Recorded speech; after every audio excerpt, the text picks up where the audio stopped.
우리는 그 교회 다니면서도 잘 모르지만은 또 열심히 하는 것 중에 하나가 있습니다.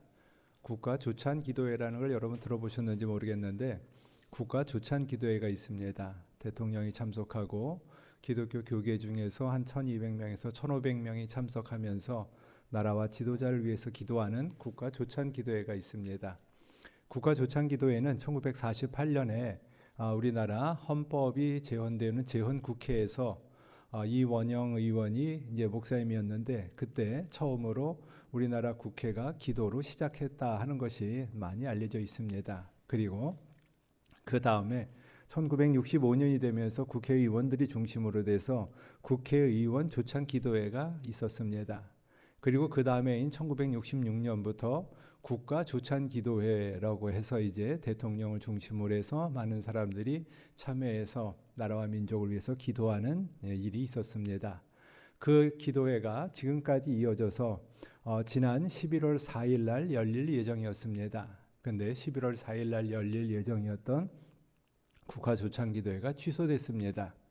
취소된 이유는 국가 조찬 기도회 회장과 부회장이 전 대통령 부인한테 선물을 주었다 해서 구속되었고, 그러다 보니까 추진하는 동력이 없어져서 취소가 되었습니다.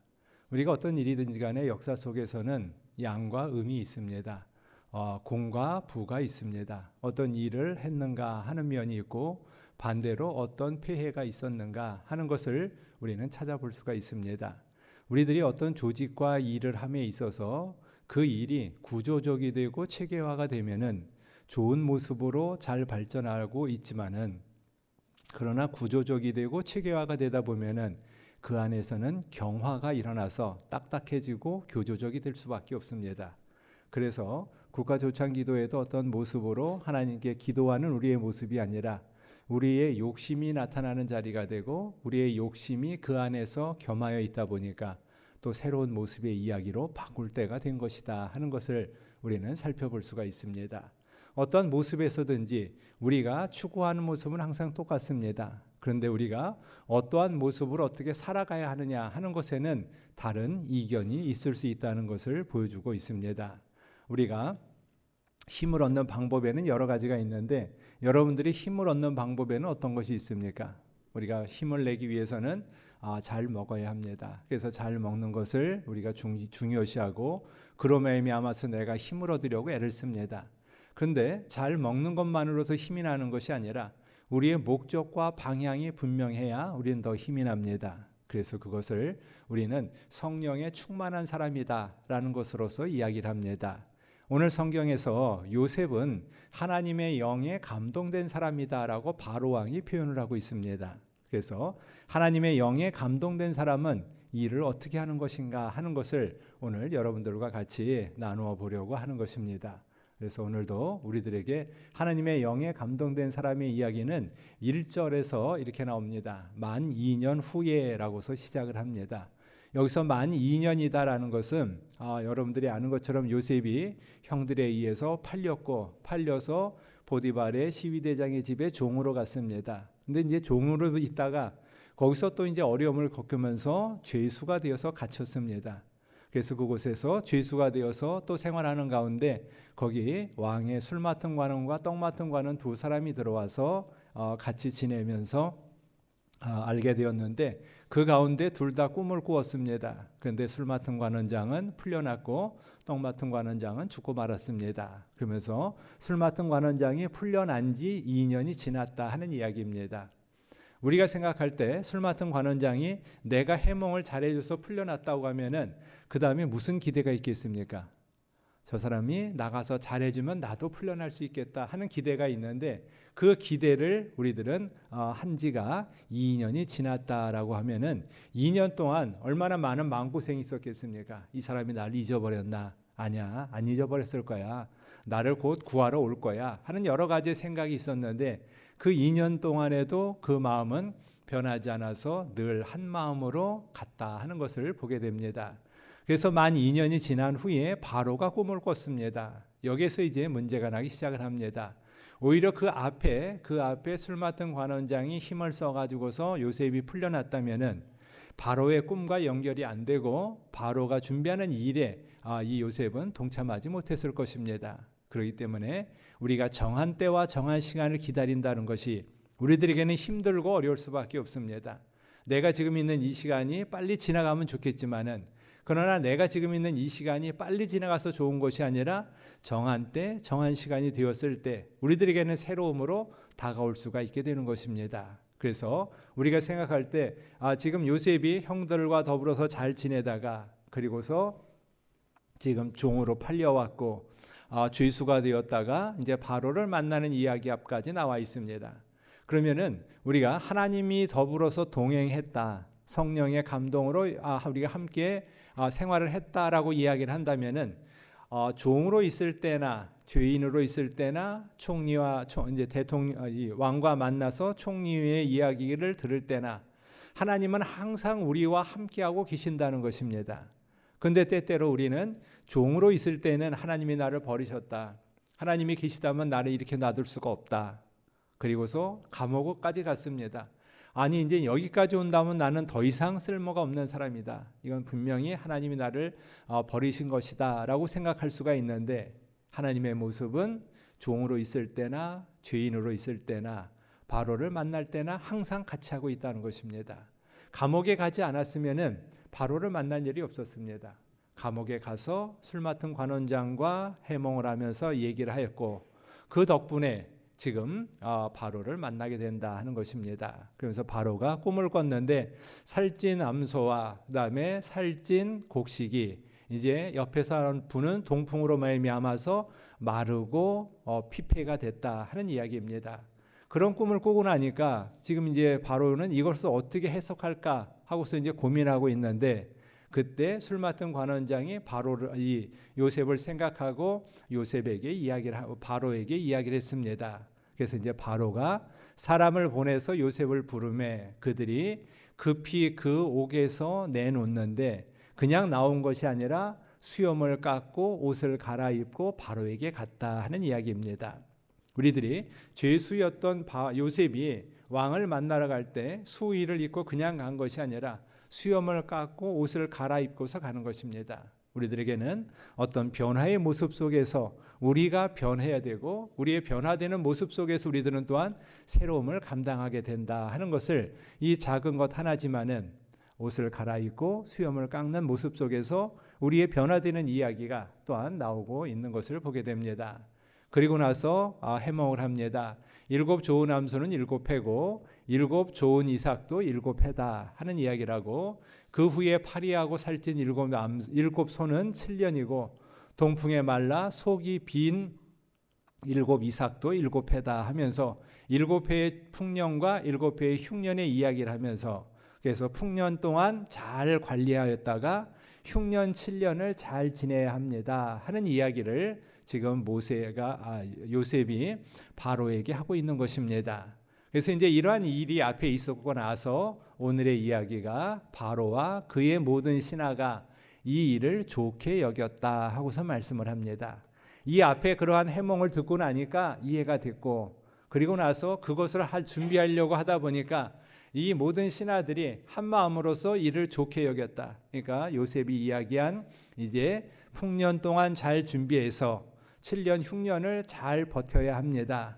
이 일을 위해서 우리가 준비할 사람을 선정하고 그 사람을 중심으로 해서 우리가 나가야 합니다라는 것을 바로에게 이야기한 것입니다. 그리고 났더니 이제 바로와 신하들이 이와 같이 하나님의 영에 감동된 사람을 우리가 어찌 찾을 수 있겠느냐 하는 말씀을 하고 있습니다. 하나님의 영에 감동된 요셉을 보고서 바로가 놀랬고 그의 신하들도 역시 마찬가지로 놀란 것입니다. 요셉의 이 애굽에 있는 술사들은 아무도 이것을 해몽하지 못하였는데 지금 요셉이 해몽을 하자 그 안에서 새로움을 찾게 되었고, 그로 말미암아서 새로운 자리로 나갈 수 있게 된 것에 대해서 감사의 표현이기도 합니다. 그런데 여기서 우리가 한 번 더 자세히 살펴봐야 될 것은 바로는 하나님을 모르는 사람입니다. 바로는 하나님을 아는 사람이 아니라 하나님을 모르고 지금 자기들이 살고 있었던 애굽에 있는 신과 더불어서 생활하였던 사람이 바로입니다. 그리고 요셉은 하나님을 알고 하나님의 영에 감동된 사람입니다. 말 그대로, 표현 그대로.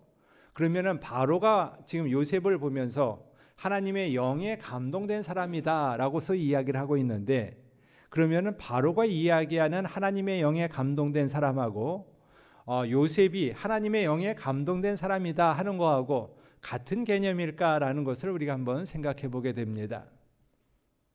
여러분들은 같다고 생각합니까? 다르다고 생각합니까? 바로가 이야기하는 하나님의 영에 감동된 사람하고 요셉이 하나님의 영에 감동된 사람하고는 분명히 다를 것입니다. 왜 그러냐면은 바로는 하나님을 모르기 때문에 그렇습니다. 그런데 요셉이 하는 것을 보니까 하나님은 저런 사람이겠다라고 생각하는 것입니다. 그러다 보니까 이 다른 하나님에 대해서 이야기하는 것임에도 불구하고 바로가 하나님의 영에 감동된 사람으로 요셉을 이야기하는 것이 결코 또 틀린 것은 아니다라고도 볼 수 있습니다. 같은 개념은 아니지만은 그러나 이 사람은 이 사람에 대해서 본 것을 가지고서 이야기하는 것이기 때문에 결코 틀릴 수가 없어서 우리가 어찌 찾을 수 있겠느냐 하는 이야기를 하고 있습니다. 그러면서 요셉이 하나님이 이르되, 이제 바로가 요셉에게 하는 말입니다. 하나님이 이 모든 것을 네게 보이셨으니 너는 너와 같이 명철하고 지혜 있는 자가 없다 하면서 요셉을 확실하게 믿고 인정하면서 나가는 것입니다. 그래서 때때로 내가 나를 드러내는 것이 아니라 다른 사람들이 인정해 주는 것이 가장 중요하고 필요한 것이다 라는 것을 우리들은 또한 살펴보게 됩니다. 그러면서 부탁을 합니다. 너는 내 집을 다스리라. 내 백성이 다 내 명령에 복종할 것이다. 내가 너보다 높은 것은 이 왕이 앉아있는 의자, 왕좌밖에 없다 하는 이야기를 합니다. 그렇기 때문에 바로가 요셉을 얼마나 신뢰하고 그와 더불어서 같이 나갈 수 있는 것인가 하는 것을 우리들에게 말씀하고 있습니다.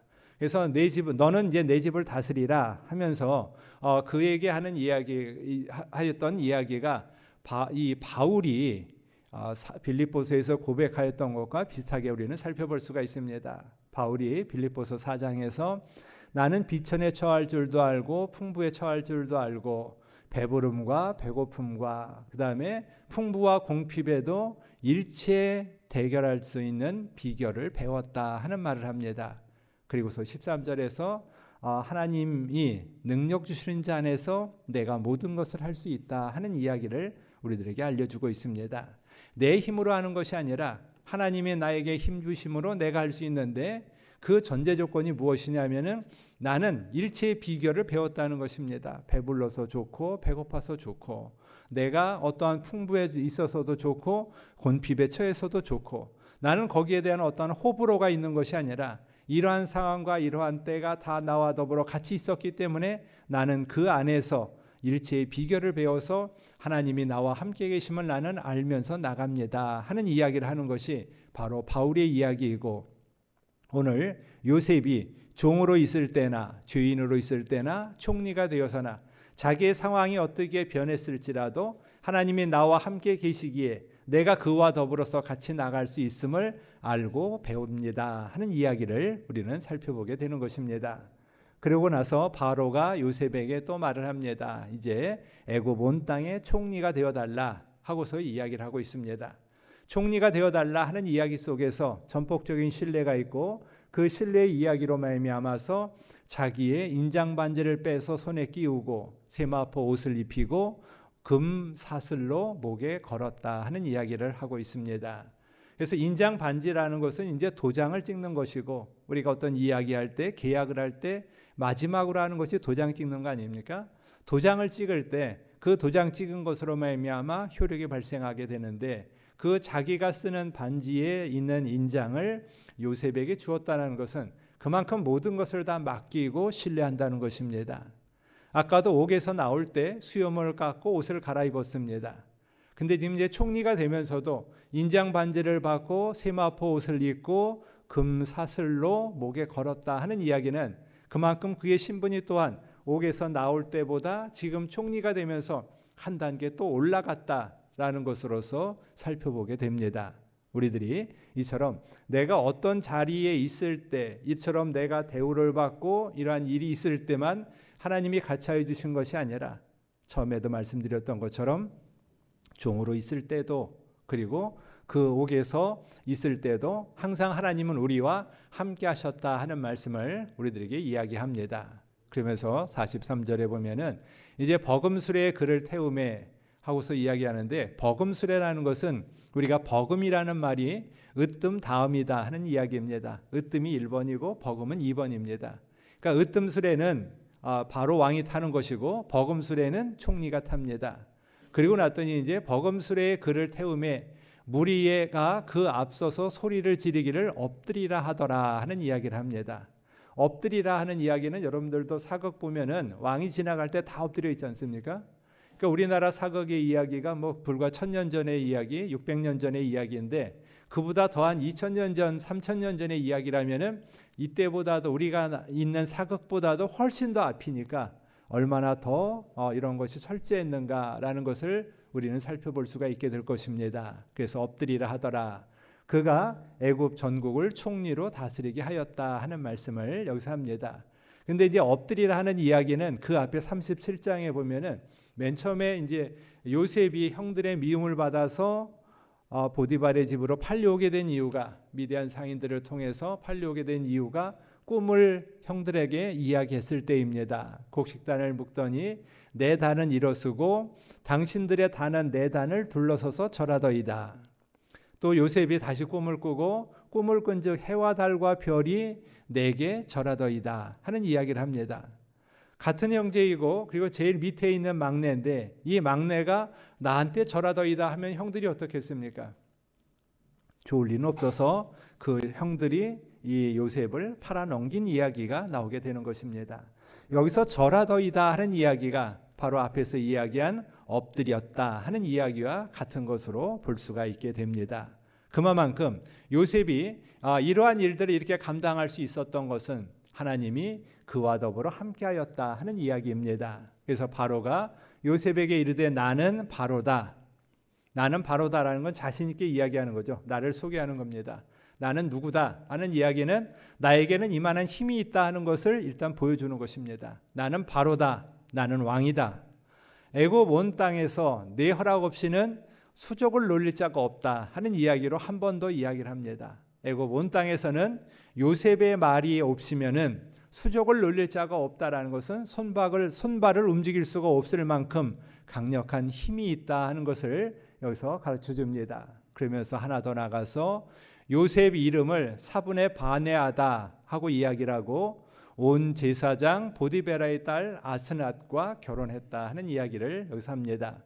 그러니까 이 이야기는 우리가 여러분들도 기억하실 수 있을지 모릅니다. 우리가 일제시대 때 창씨개명이라는 것이 있었습니다. 일본이 우리나라를 식민지로 삼았고 그래서 우리나라 사람 이름을 일본식 이름으로 바꾸는 것을 창씨개명이다 하는 것으로서 했습니다.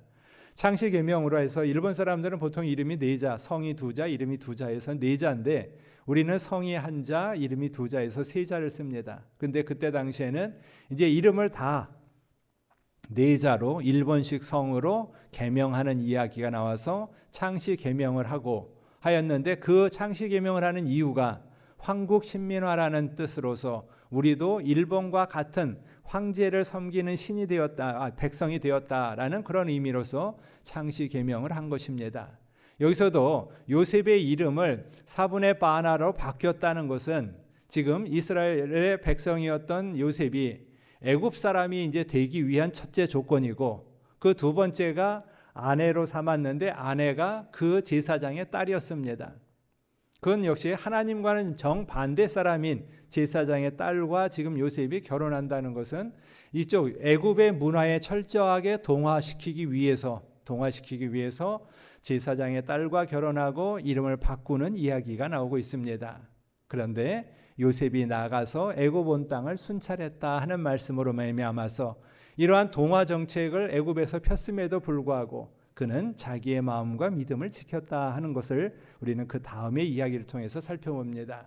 이러한 이야기 속에서 요셉이 한 행동은 요셉이 나가서 애굽 온 땅을 순찰했다 하는 이야기인데, 제가 이 순찰했다라는 것이 어떤 의미일까라는 것을 참 많이 생각했습니다. 순찰했다. 그래서 다른 번역 성경들을 쭉 보니까 애굽 온 땅을 다스렸다, 애굽 총리가 되었다, 뭐 이런 식으로 많이 번역을 해놨습니다.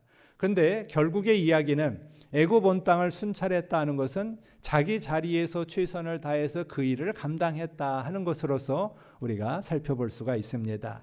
우리가 오늘은 2차 공동의회를 합니다. 지난주에 1차 공동의회를 통하여서 안수 집사님이 피택되었고, 오늘 장로님과 권사님을 위한 2차 공동의회로 나갑니다.